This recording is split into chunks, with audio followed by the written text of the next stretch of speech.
Bismillahirrahmanirrahim. Assalamualaikum warahmatullahi wabarakatuh. Alhamdulillahi rabbil alamin. Wassalatu wassalamu ala asyrafil anbiya'i wal mursalin Sayyidina wa maulana Muhammad. Allahumma salli ala Sayyidina Muhammad wa ala ali Sayyidina Muhammad. Yang sama-sama kita hormati Ibu dosen pengampu mata kuliah Metodologi Studi Islam, dan yang saya banggakan teman-teman sekalian. Pertama-tama, marilah kita panjatkan puja dan puji syukur kita kepada Allah Subhanahu wa Ta'ala yang senantiasa melimpahkan nikmat dan karunia-Nya kepada kita sehingga kita dapat beraktivitas sebagaimana biasanya. Salawat berangkaikan salam kita hadiahkan kepada junjungan kita Nabi besar Muhammad sallallahu alaihi wasallam yang telah membawa peradaban manusia dari zaman kejahilan menuju alam yang terang benderang yang penuh dengan ilmu, pengetahuan, dan teknologi seperti yang kita rasakan seperti sekarang. Semoga dengan memperbanyak salawat kepada beliau, kita mendapatkan syafaatnya di yaumil qiyamah kelak. Amin, amin, ya rabbal alamin. Pada kesempatan kali ini, kami dari kelompok 10, Metodologi Studi Islam, jurusan Perbankan Syariah semester 3, Fakultas Ekonomi dan Bisnis Islam, Universitas Islam Negeri Sumatera Utara, Medan. Pada kesempatan kali ini akan membahas materi mengenai studi kawasan Islam. Sebelum membahas materi studi kawasan Islam, izinkan kami untuk memperkenalkan diri. Saya selaku moderator Zulfamin Apitupulu. Pemateri pertama Saudari Widya Anggraini. Pemateri kedua Sakina, dan pemateri ketiga Richa Rahim Lubis. Pada kesempatan kali ini, pemateri akan membahas apa definisi dari studi kawasan Islam, bagaimana studi Islam di kawasan Afrika Timur, Asia Tenggara, serta Cina, dan perkembangan umat Islam dewasa kini, khususnya di daerah Amerika Serikat, Cina, dan Asia Tenggara. Langsung saja kepada pemateri pertama, dipersilahkan untuk memaparkan materi mengenai studi kawasan Islam dan Islam di Afrika Timur. Kepada saudari pemateri pertama, dipersilahkan untuk memaparkan materi. Landasan teori. Yang pertama, pengertian Islam.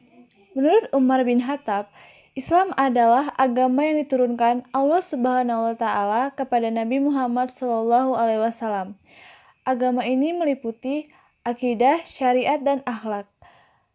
Dari segi kebahasaan, Islam berasal dari bahasa Arab, yaitu dari kata salimah yang mengandung arti selamat, sentosa, dan damai. Dari kata salimah selanjutnya diubah menjadi bentuk aslama yang berarti berserah diri masuk dalam kedamaian. Selanjutnya, pengertian studi kawasan Islam. Studi kawasan Islam ialah kajian yang menjelaskan tentang situasi yang terjadi di berbagai area mengenai kawasan Islam di dunia dan ruang lingkup yang ada di dalamnya, mulai dari pertumbuhan, perkembangan, serta ciri-ciri karakteristik sosial budaya yang ada di dalamnya. Di sini kita akan membahas Islam dengan pendekatan studi kawasan. Adapun studi yang dipilih ialah Afrika Timur, Asia Tenggara, dan Cina. Islam di Afrika Timur. Pada akhir abad ke-18, Abdul Ar-Rahman Ar-Rasyid menggabungkan Sultan Darfur yang kemudian disebut Al-Fashir. Penggabungan Darfur disertai Islamisasi yang didukung oleh para pedagang dan para sufi dan Sudan, Mesir, Arabia, dan Afrika Barat. Di Darfur Timur, orang-orang suci menikah dengan wanita setempat dan membuka tempat pengajaran beserta masjid. Anak laki-laki tinggal bersama fakis untuk belajar. Alumninya yang kembali ke tempat asalnya kemudian mengajarkan agama. Baik, terima kasih kepada pemateri pertama Saudari Widya Anggraini yang telah membahas mengenai definisi studi kawasan Islam dan Islam di kawasan Afrika Timur. Materi selanjutnya, studi kawasan Islam di Asia Tenggara dan di Cina.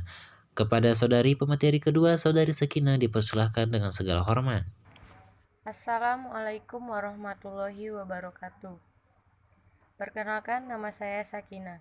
Di sini saya sebagai pemateri kedua. Sebelumnya, terima kasih kepada moderator yang telah mempersilakan saya untuk menjelaskan materi selanjutnya. Di sini saya akan menjelaskan bagian C, Islam di Asia Tenggara. Adapun mengenai kedatangan Islam ke Asia Tenggara, terdapat 3 pendapat, yaitu yang pertama pendapat yang menyatakan bahwa Islam datang ke Asia Tenggara langsung dari Arab. Dan yang kedua, pendapat yang menyatakan bahwa Islam datang ke Asia Tenggara berasal dari India. Dan yang ketiga, pendapat yang menyatakan bahwa Islam datang ke Asia Tenggara berasal dari Bengali. Islam didakwakan ke Asia Tenggara melalui 3 cara, yaitu melalui dakwah para pedagang muslim dalam jalur perdagangan yang damai, kemudian melalui dakwah para dai dan orang-orang suci yang datang dari India atau Arab yang sengaja ingin mengislamkan orang-orang kafir, dan yang terakhir melalui kekuasaan atau peperangan dengan negara-negara penyembah berhala. Yang D. Islam di Cina. Cina memiliki sejarah, meliputi jangka waktu lebih dari 4.000 tahun, sehingga termasuk negara yang berperadaban tertua di dunia di samping India, Mesir, dan Mesopotamia. Dalam jangka 4.000 tahun, lebih Cina mempunyai 24 dinasti dan 2 republik, yaitu Republik Nasionalis dan Republik Rakyat Cina. Selama abad ke-19, terdapat pemberontakan besar di negeri Cina. Pemberontakan di Yunan pada tahun 1855 sampai dengan 1873 oleh penduduk muslim yang akhirnya ditumpas dengan kekejaman yang luar biasa. Setelah revolusi kebudayaan pada tahun 1966, umat Islam yang merupakan minoritas sama sekali tidak menampakkan diri. Hubungan dengan sebagian umat Islam di negeri lain mendikit. Pada awal evolusi kebudayaan, masjid-masjid dirusak, dihancurkan, dan ditutup. Selanjutnya, bagian E. Islam di Indonesia, Islam di dunia dewasa ini. Islam kontemporer dalam perspektif studi kawasan yaitu keadaan perkembangan umat Islam sekarang ini di berbagai negara.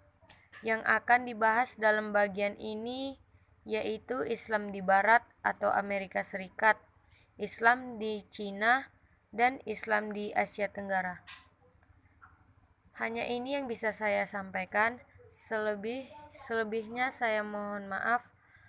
Wabillahi taufiq wal hidayah. Assalamualaikum warahmatullahi wabarakatuh. Baik, terima kasih kepada pemateri kedua, Saudari Sakinah, yang telah membahas materi mengenai studi kawasan Islam di Asia Tenggara dan studi kawasan Islam di Cina. Materi selanjutnya akan disampaikan oleh Saudari pemateri ketiga, Saudari Richard Rahim Lubis, yang akan membahas materi mengenai studi kawasan Islam kontemporer di kawasan Amerika Serikat, Cina, serta Asia Tenggara. Langsung saja kepada pemateri ketiga, dipersilahkan dengan segala hormat. Assalamualaikum warahmatullahi wabarakatuh. Nama saya Richard Rahim Lubis. Terima kasih kepada moderator yang telah mempersilahkan saya untuk melanjutkan materi selanjutnya, yaitu F. Islam di Amerika Serikat dewasa ini. Islam di Amerika Serikat berkembang dengan pesat dan Muslim menjadi pemeluk agama terbesar setelah umat Kristiani. Dalam literatur, terdapat suatu anggapan bahwa Muslim Amerika pertama ialah imigran Arab dari kalangan Afro-Amerika dengan cara jual beli budak. Anggapan ini dibantah oleh Akbar Muhammad. Ia mencatat bahwa orang Amerika pertama yang tercatat sebagai pemeluk Islam ialah Reverend Norman, seorang misionaris gereja Metodis di Turki yang memeluk agama Islam pada tahun 1870. Pada dekade berikutnya, seorang Eropa Amerika sebagai konsul jenderal Amerika Serikat di Filipina pada tahun 1887. Ia adalah pelapor utama yang mendirikan organisasi Islam pertama di Amerika Serikat pada tahun 1863. Ia kemudian berperan sebagai dai dan menerbitkan The Muslim World sebagai media dakwahnya. Materi selanjutnya G. Islam di Cina dewasa ini. Di Cina dewasa ini, Islam bukan hanya hidup tetapi juga berangsur-angsur berkembang. Di Lanzhou, di tepi Sungai Kuning tempat asal kebudayaan Cina, Sebuah masjid dan madrasah berdiri berdampingan dengan pagoda-pagoda Buddha di tanah lapang pagoda putih. Di tempat itu, ratusan orang Cina setiap pagi menggerakkan badannya untuk melakukan latihan taiji atau gerakan badan harian sebagai pemuda-pemudi muslim. Islam di Asia Tenggara dewasa ini. Kedudukan umat Islam di berbagai negara di Asia Tenggara bermacam-macam. Secara umum, mereka dapat dikategorikan menjadi dua, yaitu yang pertama, umat Islam berkedudukan sebagai warga mayoritas seperti Indonesia, Malaysia, dan Brunei Darussalam. Yang kedua, umat Islam berkedudukan sebagai warga minoritas seperti di Singapura, Thailand, dan Filipina. Agama yang dipeluk oleh kebanyakan rakyat Thailand adalah Buddhisme, sedangkan agama yang dipeluk oleh sebagian besar rakyat Filipina ialah Katolik. Meskipun kedudukannya sebagai mayoritas atau minoritas, Kunto Wijoyo mengatakan bahwa sosial keagamaan bangsa-bangsa Asia Tenggara memiliki beberapa kesamaan. Pertama, dominannya mazhab Syafi'i di bidang fikih. Kedua, perselisihan internal antara apa yang disebut tradisi kecil dan tradisi besar.